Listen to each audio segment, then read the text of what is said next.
YouTube? This is a bike slash life update. It's been a while. My computer hard drive ate the crap, so that's what's taken me a while to do. Still riding though. Well, I think last time I did a video I had a WR450. Now I have a WR250 and a WR200. If you do the math, I still basically have a WR450, right? That's how that works, I think. This WR200 is actually a pretty rad bike. I've put a few things into it, so thought I would tell you guys about it a little bit.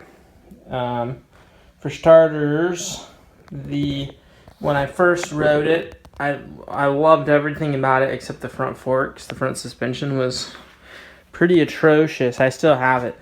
But what I did is I just found a YZ125 front end and put the whole thing on.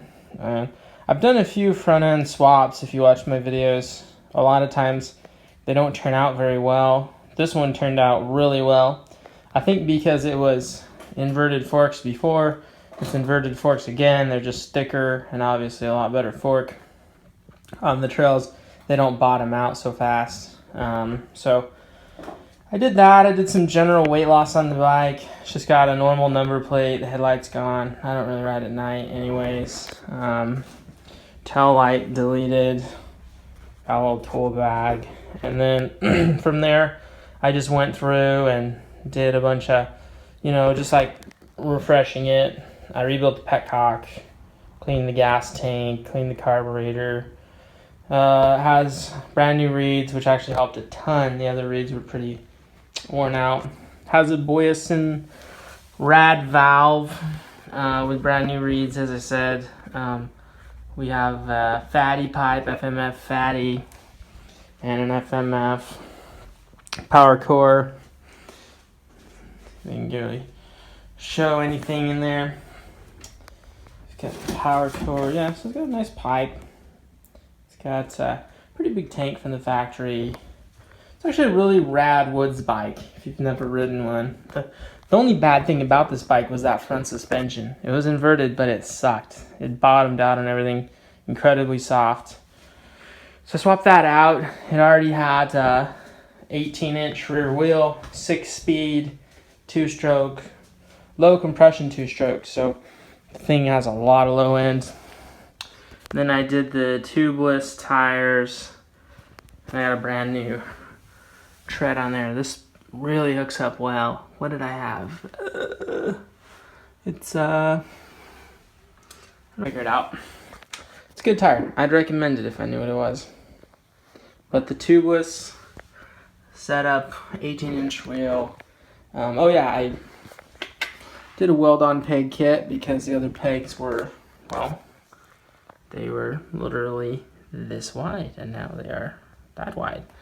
And that made a big difference. Just welded them on, coated paint. So my goal with this bike was to spend the smallest amount of money as possible, get a very light, nice 2-stroke woods bike, and I think I did it, because if I would have gone with like a YZ250 or something, I would have had to have put an 18-inch rear wheel.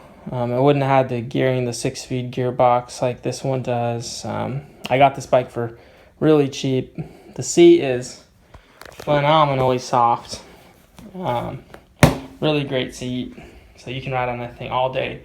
No arm pump, no problems, really light. So had this bike about a year. No problems with it, always starts. And then the WR250, I got this to ride to work. I got tired of commuting. I actually stole the bar setup and the handguards off of this poor bike, which got the crappy stock WR handlebars. And it kind of suits it better, actually. And then this bike, literally the only thing I've done on it is ride it. It's brand new, it's 2017. All I've done is ride it.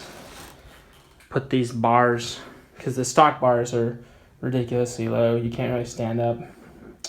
And the hand guards, which helps. Even on the road, random crap jumps up and gets you. Oh yeah, the other thing on the WR200, I have a Moose Racing Easy 3 clutch, which is very light. Not the lightest ever, but I think it basically shortens the pull, but then keeps it about the same amount of light, because it's actually pretty light to begin with. Not bad. Oh yeah, and then I lopped the front fender on the WR250. It looks a little better, I think. The other fender did look a little outdated when you compare it now to the stock YZ fender. A little more appropriate for dual sport, I think. So that's that. The two bikes I'm riding right now. Obviously, one's plated, one is not plated. And the reason I did this, because I had a WR450, it was street legal. The reason I did this was the WR450 was like a ton of maintenance. I had to change the oil like every other day riding it, pretty much. I had to change the oil all the time. Tires were getting worn out all the time because I needed nice, fresh, sharp knobbies because I was off-roading it a lot. I was also on the street a lot. Then came to the conclusion that you just can't really have a good bike that does the woods and the street all that well, because you're going to wear your tires out.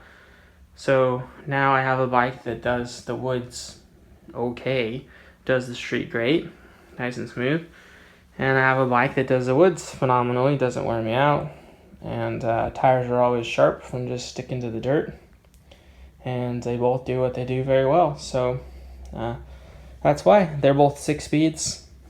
They're both, small displacement bikes, but I will say the WR200 motor feels fairly similar to my WR450 in a lot of ways in the power department. 450 had a little more power, but it wasn't any more usable. I think the 200 has all the usable power you can really handle out on the trail. It'll pull wheelies in the first 3 gears, which is all you need. The WR250, very different story. It's just, thing goes like 90 miles an hour. It goes anywhere, any speed you need to on the straight. Doesn't particularly have power at any speed, except maybe right off on the bottom. But that's it.